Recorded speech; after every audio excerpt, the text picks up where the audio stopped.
What 5-year-old is drinking a Welch's grape juice out of a bottle? You need to call CPS. But clearly CPS need to be called, because if the parents had the kid anywhere around you, and you need to be as far away as you can be from children.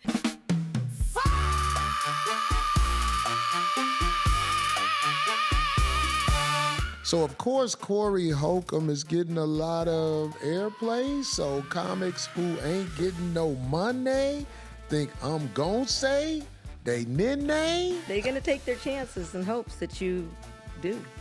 Nah, hell no. You gonna stay in the underground still trying to fuck new comics and act like you can help them. Fat, you ain't getting no money off me. You ain't getting no money. Show people your bank account. I dare you.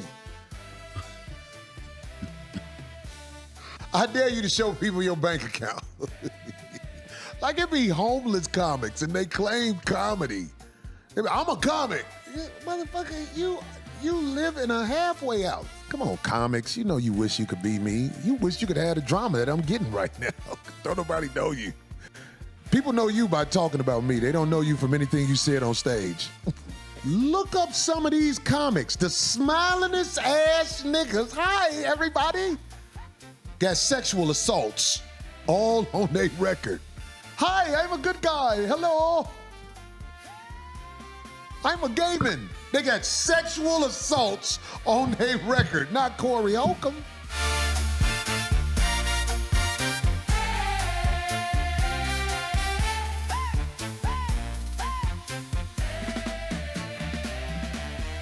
Over the past couple of days, Yamaneika Sanders has been on what can only be described as an online tour. YouTube lives, guest spots, commentary clips, ripping Cory to shreds over his past comments about young girls, especially the infamous juice bottle story where he implied a 5-year-old child was destined to be a... She didn't just critique the joke, she questioned the psychology behind it. She framed it as dangerous. She framed it as low vibrational. She framed it as a man whose mind immediately is a child. And that's where this latest 5150 episode lives, in that tension. Cory opens by framing the backlash not as moral criticism, but as an industry hit job. He suggests little buster-ass bloggers are being paid by mainstream forces to dogpile on him. In his mind, this isn't about the content of what he said. It's about relevance. It's about people starving for attention. It's about underground lames trying to climb onto his platform to get airplay. That's a very important reframing, because if you position criticism as jealousy, then you never have to deal with the substance of the criticism. You just dismiss the critics as hungry. The big media network came out saying something about me. They said, oh, that ain't the way to go. We'll pay these bloggers to say stuff about Cory. You're not finna stop my core audience. You're gonna make the lames who don't know nothing about me think what they think when they see certain stuff. I saw the brother Mike Epps, and Mike Epps is really a nice guy. Super nice. Mike Epps tries to be cool with everybody. In my opinion, as far as it go with this perception to America. I agree. You don't want no smoke with that shit. Mike like, damn, it was a joke. It was a joke. And it was a joke. I don't understand why people are acting like, well, let me speak for myself. I ain't about to switch up shit. I'm not in the industry.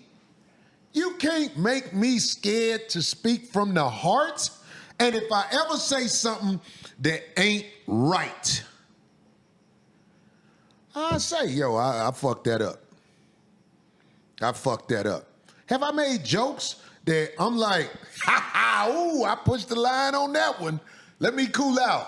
Yes, it's part of how a man like me from Robert Taylor housing projects is able to make a living out here in the motherfucking game. I'm not with the industry where I have to watch what I say. And that might be my issue. You ain't got no filter. I mean, I want a filter. I want to be respected, and I feel like I am respected by people who go to comedy shows, because when you see me at a comedy show, you get it. I watch people who don't like me, and I could tell start laughing. He repeatedly refers to Godfrey as Mr. Gaiman, a childish distortion but clearly aimed at him. And he goes after Yamaneika with far more venom. Listen, man, let me tell you something about these bust-ass comics who ain't getting no money. Let me tell you something about the comedy world. The comedy world is a trip. So, of course, Cory Hulcom is getting a lot of airplay. So comics who ain't getting no money think I'm gonna say they name and fall for the good name, but that's a shit name. Well, you have done it. They're going to take their chances in hopes that you do. Nah, hell no. You gonna stay in the underground still trying to fuck new comics and act like you can help them, fat bitch. But I'm just saying, y'all ain't getting no money off me. You ain't getting no money off me. You ain't getting no money. Show people your bank account. I dare you. I dare you to show people your bank account. Like it be homeless comics and they claim comedy.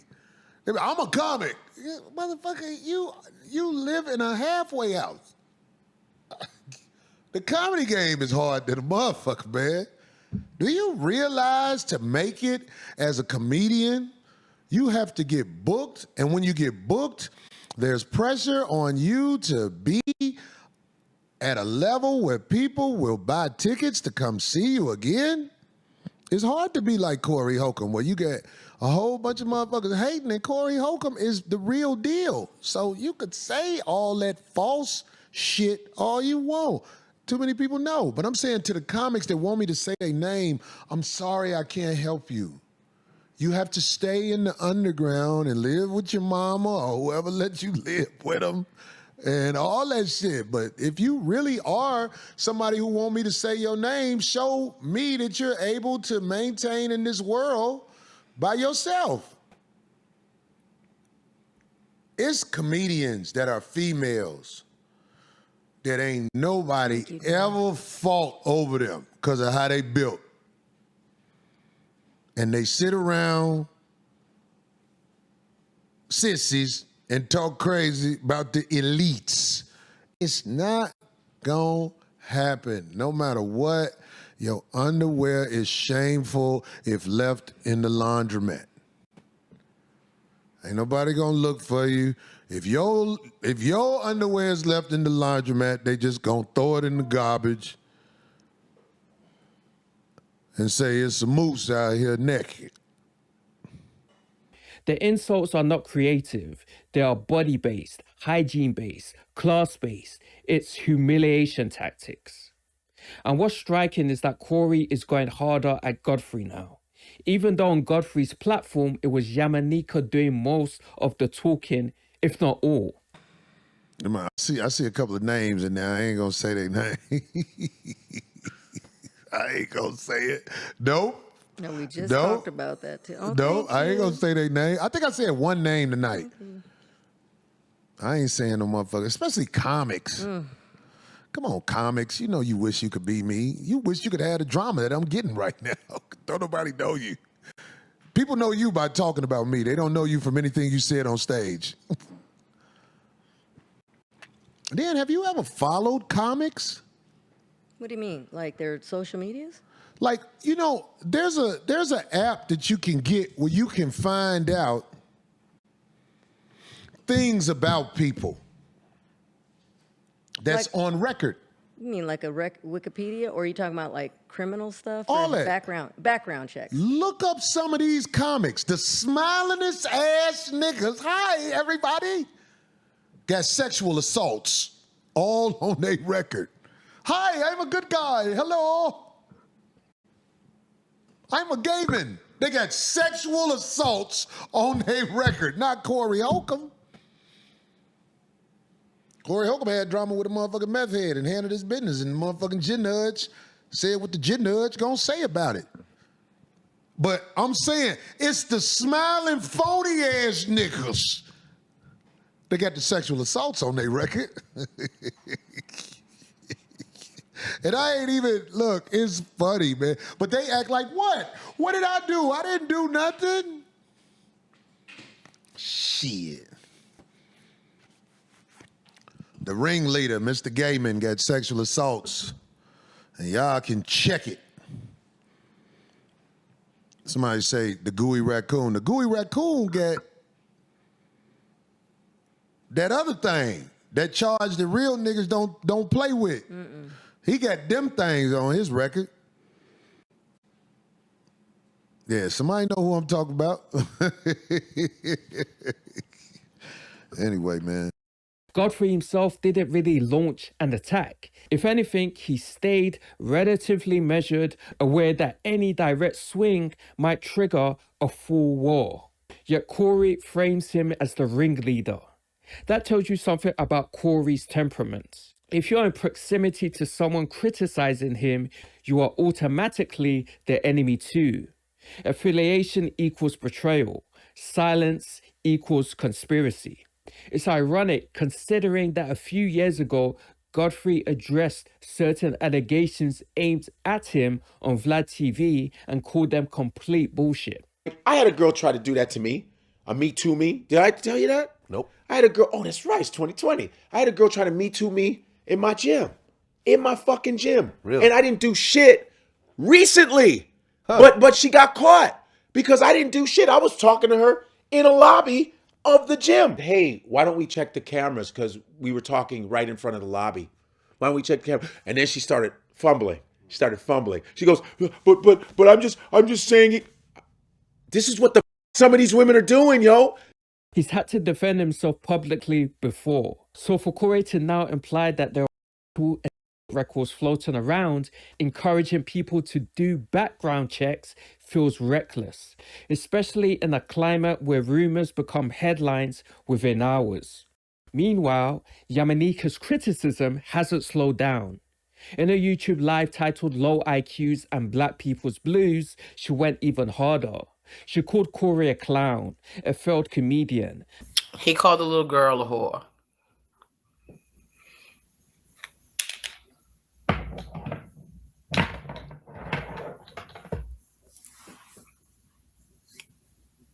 This country, this world is in topsy-turvy land. We are being governed and bombarded by a bunch of mediocre souls like this, low rent, low vibrational dust rats. Cory Hulcom is a failed comedian. Failed. And the reason why he's failed at comedy is not because he doesn't have the ability to be funny. Because listen, you want to say he's funny? Sure. The first time you've seen his act, it's probably funny. The jokes have been the same for the last 35 years. Instead of him taking all of the resources from all of the opportunities that he has gotten, because he's gotten a bunch of opportunities, right? He on any little nigga chicken shack shit. Anytime Zeus Network needs something, Wildin' Out took care of him. Shaq put him on his All Stars. He was on Black Jesus. He's done movies. You've had every fucking opportunity to soar. You've been in front of everyone.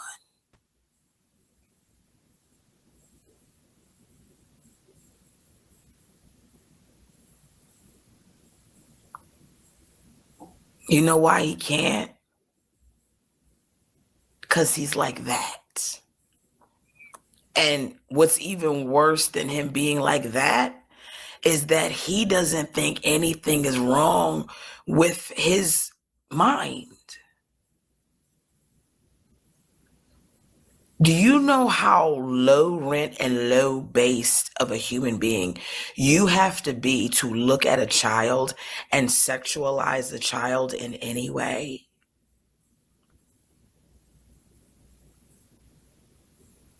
This man hates women. He is dangerous to women and children. Her central thesis isn't just that he's crude, it's that he's stagnant, that he cannot soar because of his character.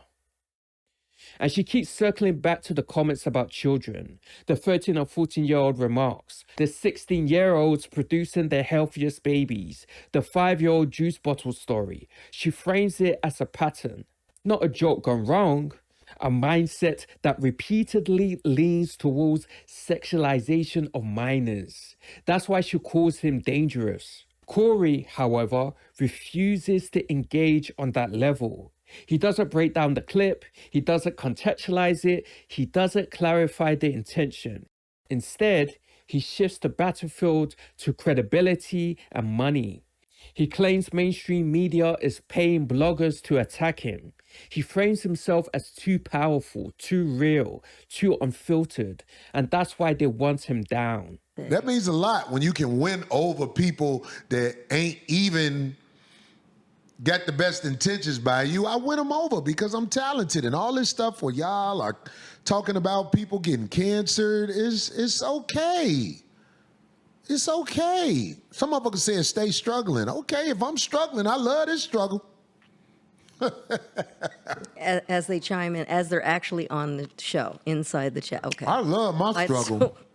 My struggle is real. Now, I'm not gonna lie, it's not fair that a whole bunch of black bloggers can get paid to talk about a man they don't even know. That ain't cool. That ain't cool. If it done went that far, I can see if you follow my career and then you got something to say about me. These motherfuckers don't even know me. They just got paid to say something. And when they say, that's why I said, snap, get a picture of who they are. And what we gonna do, we gonna have this audit of everybody and how they got paid to do it. Because this is an easy game, but I'm just saying, if you don't know me, okay. But if you know me and you feel like I'm not funny, I can respect that. But if you don't know me, shut the fuck up. Then Pastor Luther McKinstry joins the show and offers what he calls wise counsel. I'm a work in progress, ain't I? You're working with. Boy, man, you had me on my knees praying, boy, hard. I'm praying hard for you, man. Well, Cory, man, I appreciate you allowing me to come on and share today, man. But listen, let me tell you something. Your platform is too big. Let me start off like this. You can't allow small people have big seats. And what you did, you allowed small people to have big seats. You can't allow everybody in your space, and you can't give everybody your platform. And we all make mistakes. Sometimes we don't vet people out like we should. And so because it escalated like it did, in which we have human moments, and you allowed situations happen like it did, man, the one thing that we do is, let me tell you something, what the Bible says in Proverbs. Here you go, and you're going to love this. A fool utters all his mind, but a wise man keepeth until afterwards. In other words, it says a wise man is quiet. And for a moment, you can see the crossroads. Does Cory pivot? Does he take the advice? Does he step back? No, he doubles down. He says he will never fold, never switch up. He closes the episode with an aggressive freestyle calling the Tractors T-Boys and K-Caz. That's the pattern. When cornered, escalate. Darlene Ortiz's tone, interestingly enough, is different. She expresses disappointment more than rage. She says she actually liked Yamaneika. And when you said paid, like actually getting paid, I believe a lot of them aren't even actually getting that, but they want to make money off of it. So No, in they've other been words, incentivized, and what they've done there you go. Yeah. and what they've accepted is very easy to trace because they ain't got shit. True, because I saw one that came up. Of course, algorithms, because I just don't be paying attention to a lot of that stuff. But of course, some comes up in algorithms. So I'm like, what is that? Because I saw actually, I think it made reference to me and it had a picture, whatever it mean. And I was like, oh, and I was like, oof, and I liked her. You know what I'm saying? I was like, I actually even, I think, promoted her and said her name before on the thing because I was like, oh, and that was, what it was funny kind of to me is because I was like, oh, wow, she's like weeks behind on it. Like, it actually kind of made me, because I was like, she must have just, they say it dogpile and join the bandwagon type of thing. Well, it's the hottest thing on the internet. Y'all motherfuckers took away, I took over the Epstein file. Shit, the Epstein Until file they released shit on me. Oh, my God. Which is what they wanted in the first place. I just didn't think they would use me. Darlene frames it as timing, as dogpiling, as being weeks behind the drama. But what's interesting is this. The drama isn't about timing, it's about content. Yamaneika isn't attacking Cory because it's trendy. She's attacking him because of those child-related comments. That's the core of it. Everything else, fashion jokes, career jokes, abortion jokes, is seasoning. And Cory still hasn't addressed that core issue. Instead, he leans into humiliation, appearance, smell, financial status, calling her musty, mocking her underwear size, claiming she smells when she bends over. It's shock value. It's cruelty as defense. But the bigger takeaway from this episode isn't just the insults, it's the deadlock. Cory views himself as elite, under attack by jealous underground comics and paid bloggers. Yamaneika views him as morally bankrupt, stagnant, and harmful. Cory sees conspiracy. Yamaneika sees character flaws. Cory thinks people are starving for his relevance. Yamaneika thinks he's starving for accountability. Neither side is backing down. And what makes this particularly messy is that this isn't just two comedians roasting each other. It's no longer about who dresses better or who has better punchlines. Once children are involved in the discourse, once allegations and insinuations are thrown around, the temperature rises beyond comedy beef. Little girls.